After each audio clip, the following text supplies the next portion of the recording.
Joining me again for another Facebook Live. And I also want to give thanks to those that are joining us on the replay from YouTube and or SoundCloud. Tonight we're going to address some of the myths as they relate to our Black-owned businesses. This is another audience-picked topic, and so tonight I just want to take the time to address this topic. And while you're logging on to join us tonight, go ahead and like and share this video. Also, I want to thank my beautiful co-host, Miss Ayana Cook, for joining me again for another night of Facebook Live. Want to say hello? Hi. All right, guys. So, again, this is another audience picked topic. This week, I'm kind of playing on the topics picked by my audience, some things that they kind of wanted to hear me address. And tonight's topic just is going to address the concerns about the myths or the stigmas that are associated to Black-owned businesses. I myself have been a business owner for 17 years. I started my first in 2003, and I am the founder of Christian Women Fellowship, which some of you may be familiar is a education-based nonprofit. And over that 17 years, my business has evolved. It has evolved from starting out talking about religion and Christian education into its own school platform, to where we are educating youth.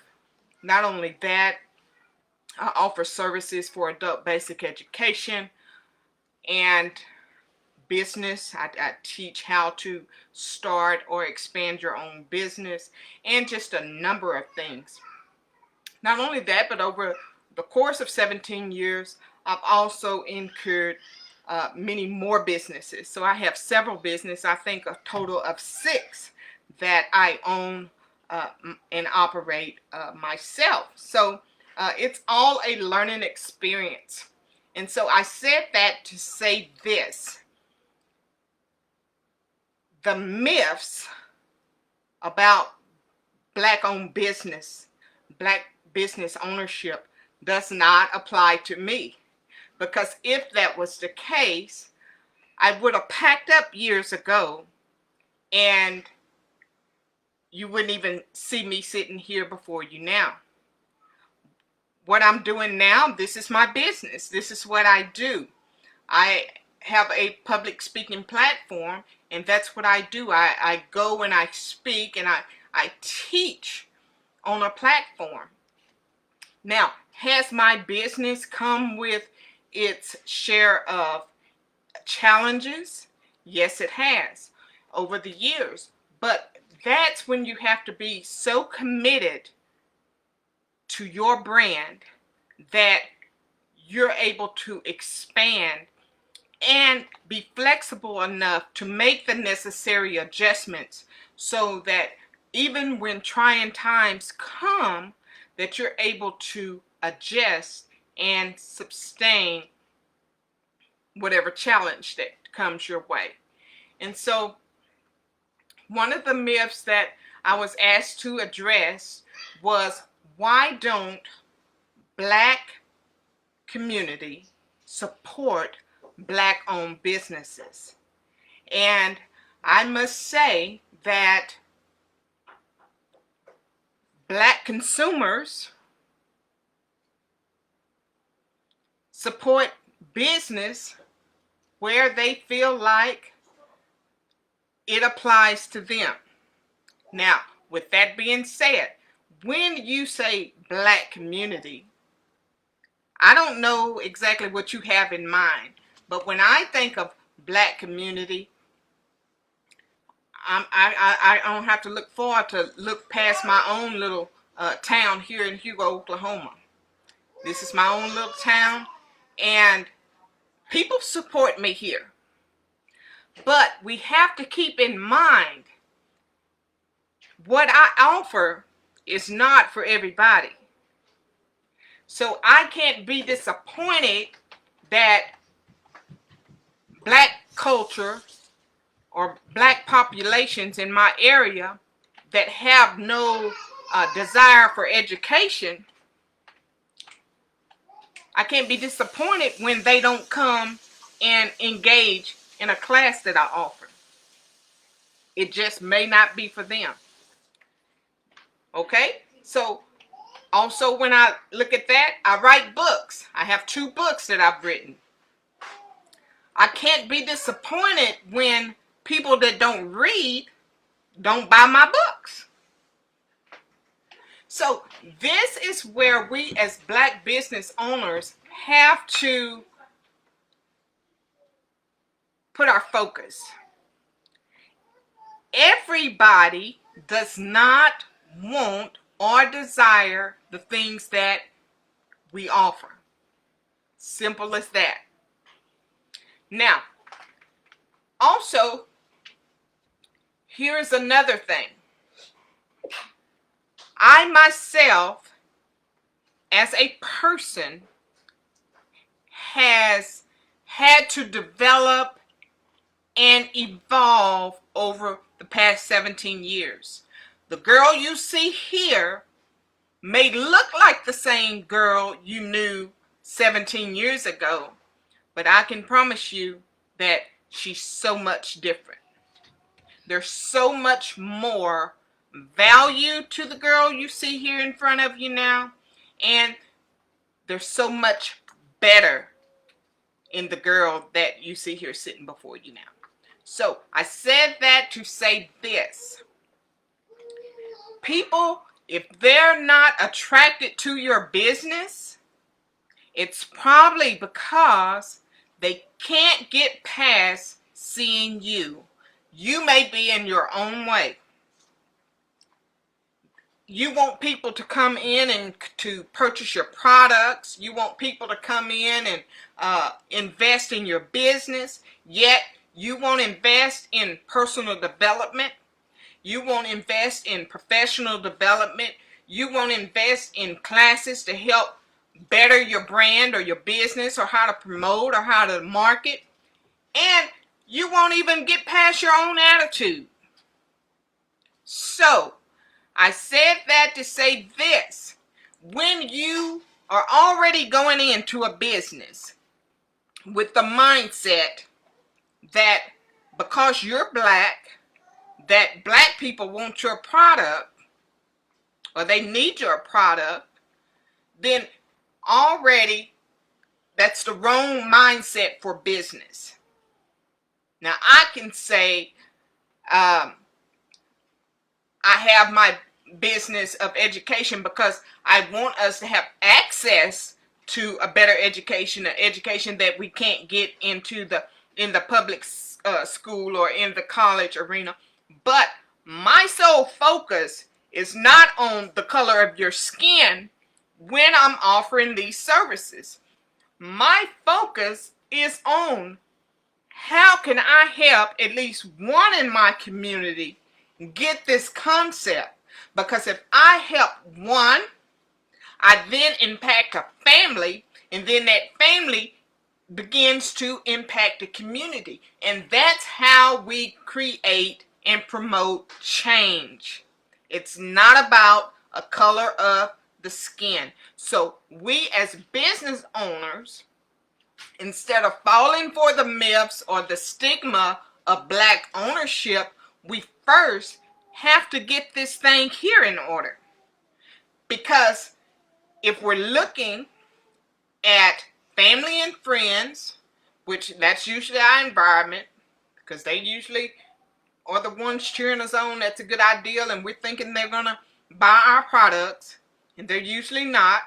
A lot of times they're cheering you on.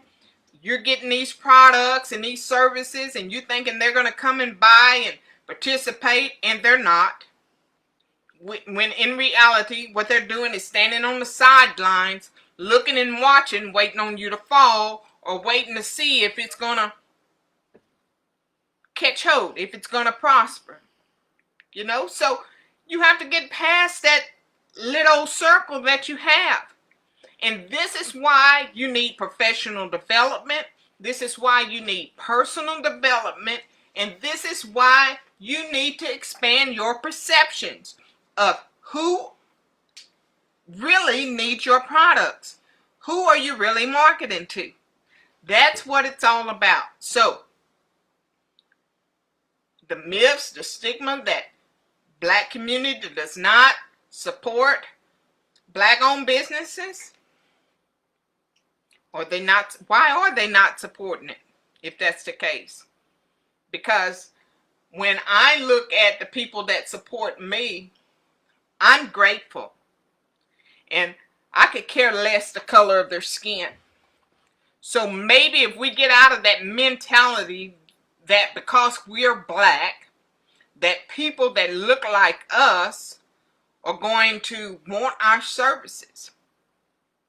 I'm more concerned with establishing a trusted relationship, a committed platform to the people that will support me, to the people that really have my back.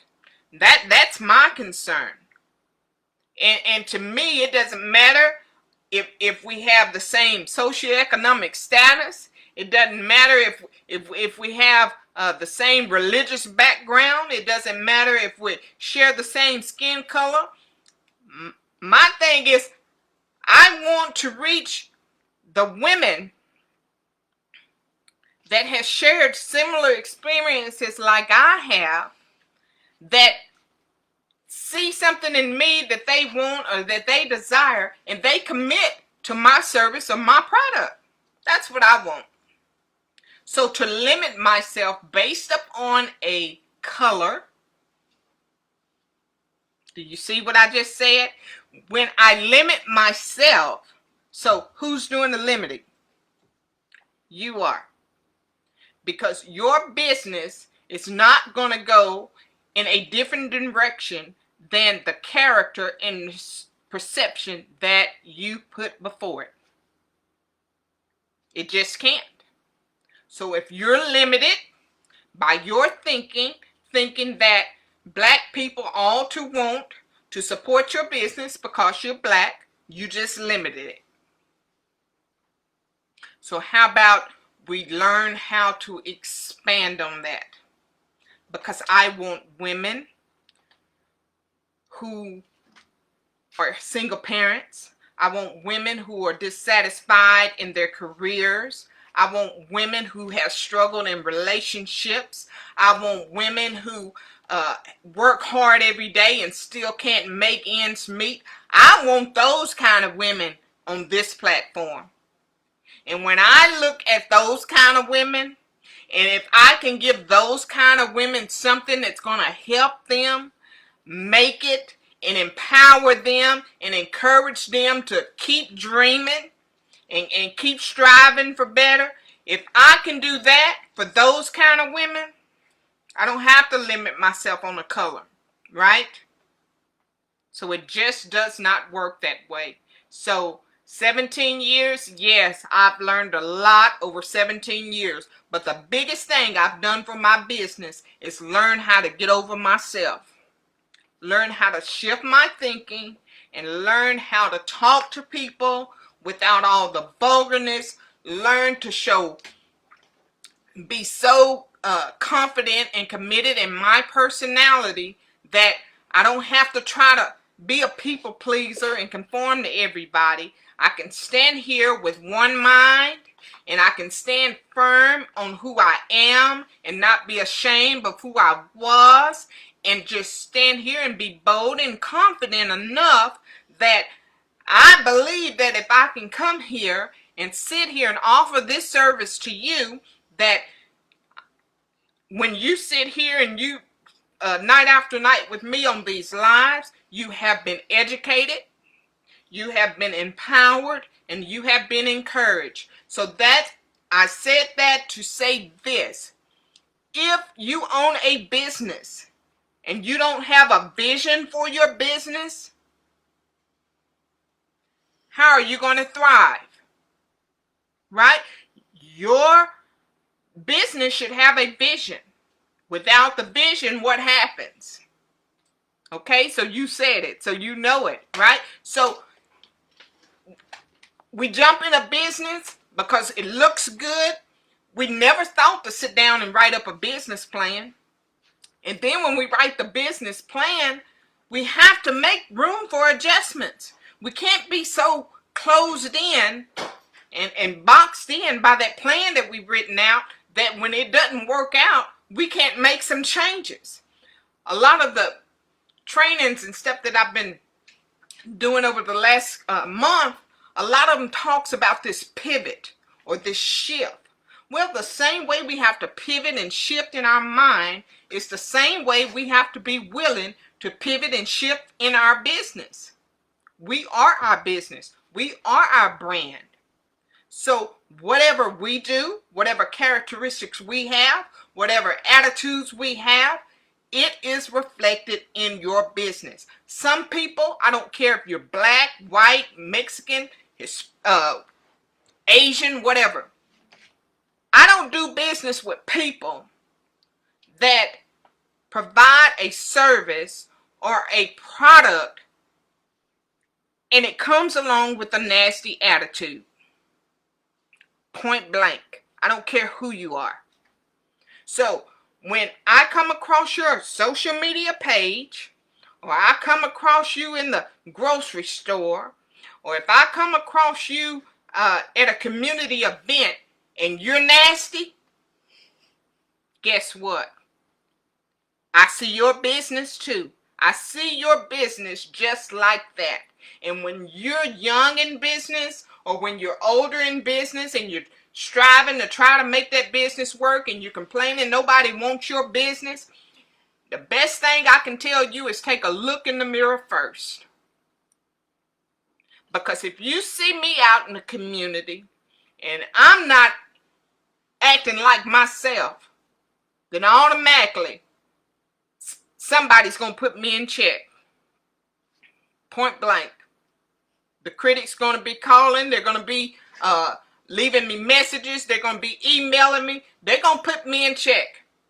Because what I do and how I act, the business I put out there for all of you guys to see, it reflects right back on me and my brand. And I'm the same way when I offer services.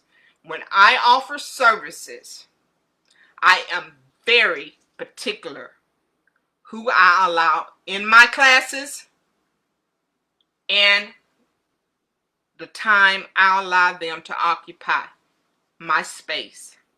You're not going to come to my class wasting my time with a bunch of drama and all this. It's just not going to happen. So, is there room for growth? Is there room for correction? You betcha. Because I can promise you, if your business is not doing as well as you think it ought to be, it has nothing to do with your color. Nothing. It's that you need to go back, check your brand, check the character of your brand, get you some education behind it, and learn how those that have been successful in what you have done so far has made it. Some mentorship.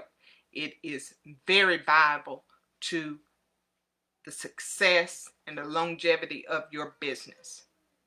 So, myths associated with black-owned businesses.